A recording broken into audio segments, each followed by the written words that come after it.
This is going to be a different type of conversation, not the usual one that we have on the podcast.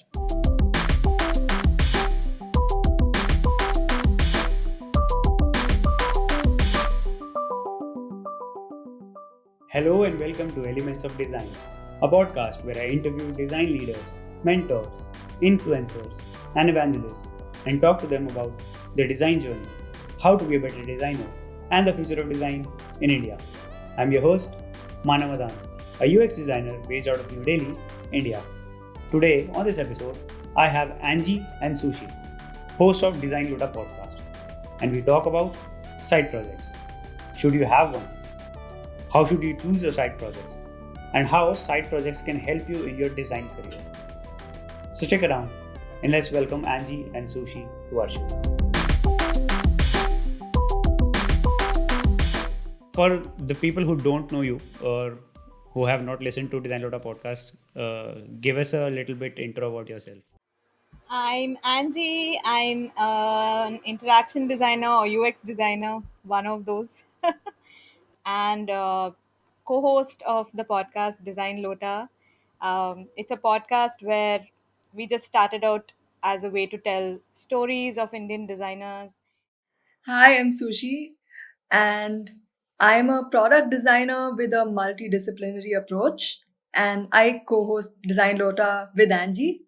Basically, we had all these insights and discussions, and then we thought, why not share it with the entire design community? And then we also realized that there was so much we could learn from other designers. So, our goal was to use this as a platform to learn from each other. So, I think that's how Design Lota started, and we're going strong. And I've seen that you've been doing this for a long time. So is it like what a side project of both of your? Yeah, I mean, it's definitely a side project that we take quite seriously because we enjoy it. The opportunity to meet somebody and get an insight into their process and then help us apply it to our own fields of work. So I think all that makes it really exciting. Any other side projects that you have apart from the podcast? I do a little bit of art and lettering because I like it. So I was doing that for a while and created a little brand around it and called Lettermelon. What about you, Sushi? So a couple of years ago, I decided to take the plunge and intentionally carve out a career for myself as a design strategist with a sustainability focus. So one of the things that I did was I went through all my old projects and I found this one project that I did in college, which was not finished.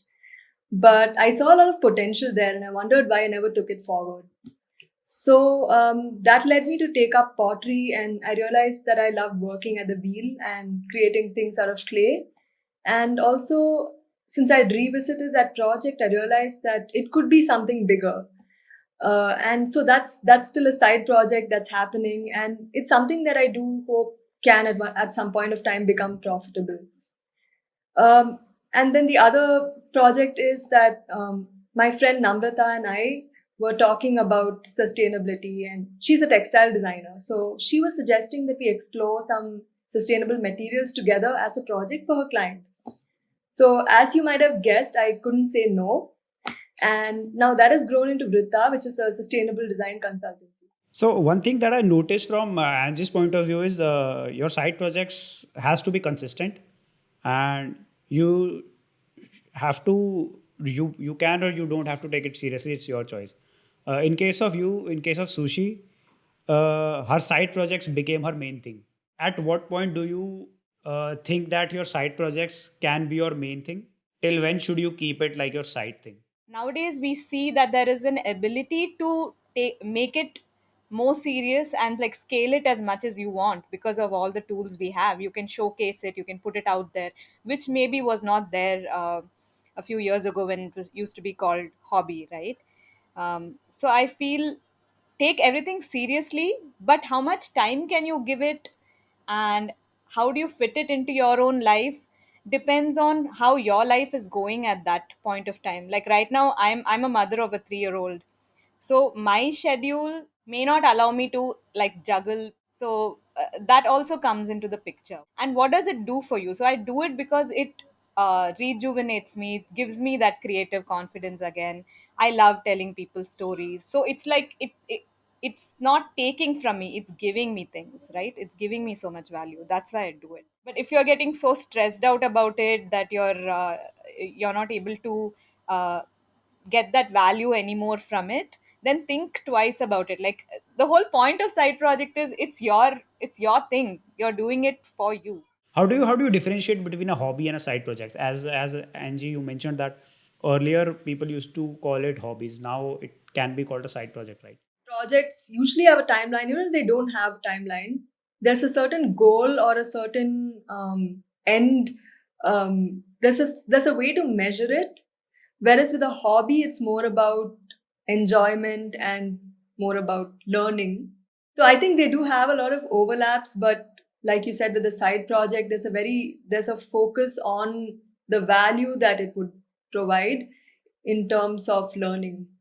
So how do you actually find a side project? How did you guys find one of your side projects?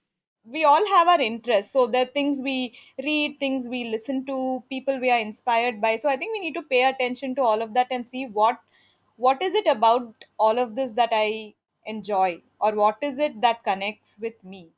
So when it comes to this podcast thing, like, this is a story, I think Sushi and I have shared in one of our episodes about how we started all of this. During my maternity leave, right, I was listening to a lot of podcasts, and it really made me think of this medium of storytelling, got me really excited. So that's really how I thought, why don't we do this? We can tell stories. We have opinions about, design and so many things that Sushi and I were anyway discussing.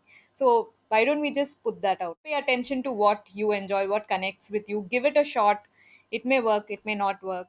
Also, if you're actively looking for a side project, I think one place which not many people look is looking back at your initial project during your initial college days, which may have failed, or you may cringe when you see them now. But then there's something behind all that which shows your passion and interest, which you probably have lost out now because you're so judgmental about your work and your line of thinking. And I would say even go further back to when you're a child. And what did you like to do? Did you like to draw cars? Did you like to make up imaginary worlds? You never know, because any of these things could become real projects which could be really impactful and really beautiful even as a grown up. And you could collaborate. For instance, if you love storytelling as a child, then even today you could collaborate with a writer, and you could do the illustrations, they could do the writing, you could do an online graphic novel. I don't know, there's so many different amazing things you can do. And I think one of the best things about side projects is you can choose who you want to collaborate with and just go for it. So I think too many people get stuck in thinking right in the first step, how can I monetize this? Or how can I make a name for myself out of this? But I think that should be something you think about like a year down the line. I always ask myself whenever I take a side project, right? I always ask this question at the very first moment, that will I monetize this? Like when I like right now when I'm recording this podcast, right? The first question that I asked myself was, even before I planned the whole thing, will I monetize it? And for me, the answer was I should not, because when money comes into play, right, your expectation changes. I don't say it always does. For some creators, it still is the same. Right. So, should you think of monetizing your side project? My perspective is, don't start from there. It's kind of like testing out a product also, right? Like, in the beginning, you're first finding out, is there even a market for this? Does anyone care if we do this? Either that, or if not, does this make a difference to me? And if it does, let so be it. And I do it and I'm happy, and that's the end of it. That's also possible. Like, that's also an option for a side project. But if you start doing it, you do it for 2 years, 3 years, and it keeps going, and you feel it's going somewhere, and there's a possible way to monetize this in a way that goes with your values, um, while still giving the value that you were giving to your existing audience, then I think, why not? It's something you need to consider carefully, like, not change every value that you were providing up till this point and change it and say, now we're suddenly charging for this.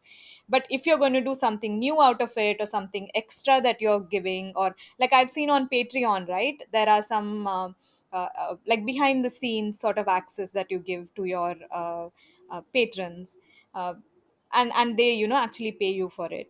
So those are some ways, if you really feel your side project is going somewhere and giving a lot of value, and you feel it's fair now to have someone pay for something else, right? Some added access which not everyone has. Also, sometimes you just need to kind of make back the investment that you put in. So, like if you've spent a lot of money in learning a skill, and then you don't want to just give away those classes for free, so then you can have, like Angie mentioned, a Patreon with like some access to how you do it, your process, and you can make back the money for the materials that you spent for the classes that you took. So I think there's nothing wrong or unethical about it. I think it goes back to why are you doing this, for who are you doing this, and then I think there's no formula, but that can help you decide. The more you get stuck on the spending money part early, then you feel the pressure. We're spending so much money on this, we better make money out of this, right?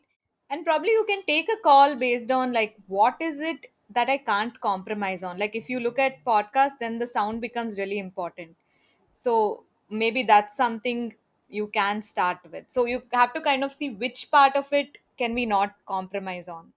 So, do you actually really want to have side projects? I mean, do they really help you in some ways apart from, let's say, if we take monetization and it keeps you happy part out? What does side projects actually contribute, or how have they contributed in your case? I think there are many. I have had many benefits from the side projects that I've done. Pottery has really helped me grow as a designer as well, because it's opened up this whole world of form to me in a different way. And also, it kind of, the fact that it takes a very long time to start and finish and get a finished product. There are many obstacles in between. So I think that has built the sort of determination and um, which I think I didn't really have before. So I think those have been like the main two benefits. With Design Lota, I got into it for to improve my public speaking. I don't know if that really translated exactly, but I think I really realized that I enjoyed content writing and creating content, and I also really found it as a good way to kind of use my voice to express. So I think that's something that was really beneficial to me as well. Yeah. Oh, what about you, Angie? Apart from that, definitely, if you think of personal branding, it does give you visibility. Like I've been in job interviews where they've told me, "Hey, I listen to your podcast." So can be quite scary as well, but it's cool, right? Like sometimes it's something you become known for, or people identify you with that. And I feel it's a nice way to share your thought process. So if someone actually wants to know how Sushi thinks or I think, they can probably just open up one of our episodes and listen to it, which is really great. Like we have an avenue to do that now, which is not a resume, right? It's like a podcast episode. So I think that's quite powerful, and it also shows that you are able to put time and effort into something for a cause, or at least that's not your main job, right? That tells something about a person, and I feel uh, that can be a plus when someone's looking at you for a role. But it happens very, very rarely that a person is pursuing a side project out of his main job. Like Lettermelon is about lettering. The core is on lettering. Like and Vrata is on Sushmita's side project. Vrata is based on product design, industrial design, right? The core is that. If I'm an interaction designer, does my side project has to do something with interaction design?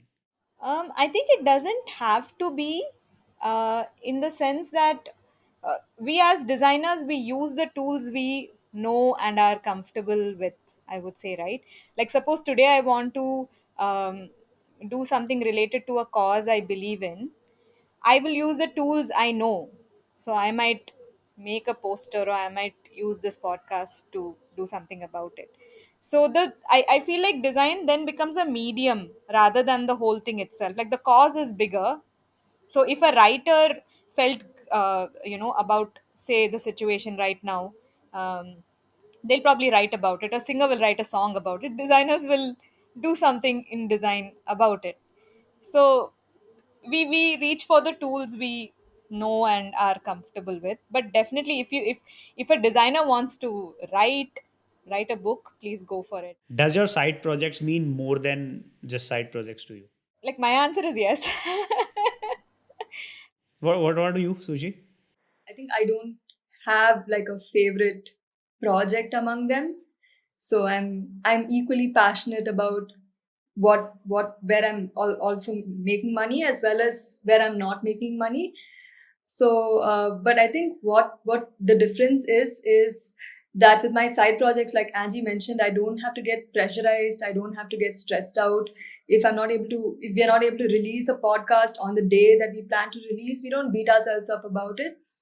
But instead, we see what can be added and what can make it better. And I think you can strive more for perfection in your side projects, whereas in your main projects, it's more about delivery. I think we definitely went through this period in between of kind of a burnout period, I would say, where we were Yeah. like, we're not able to churn this out in the speed that we used to. Things are taking longer and all of that. But I think we came to a point where we set some realistic expectations. And I have a project that's been going on for like 2 years. I've still not been able to put out a minimal viable product. So sometimes I feel bad about it, but then I have to take a step back and say, like, don't stress about it because this is something you're passionate about. And since you're passionate about it, it's also an opportunity to like make it really good.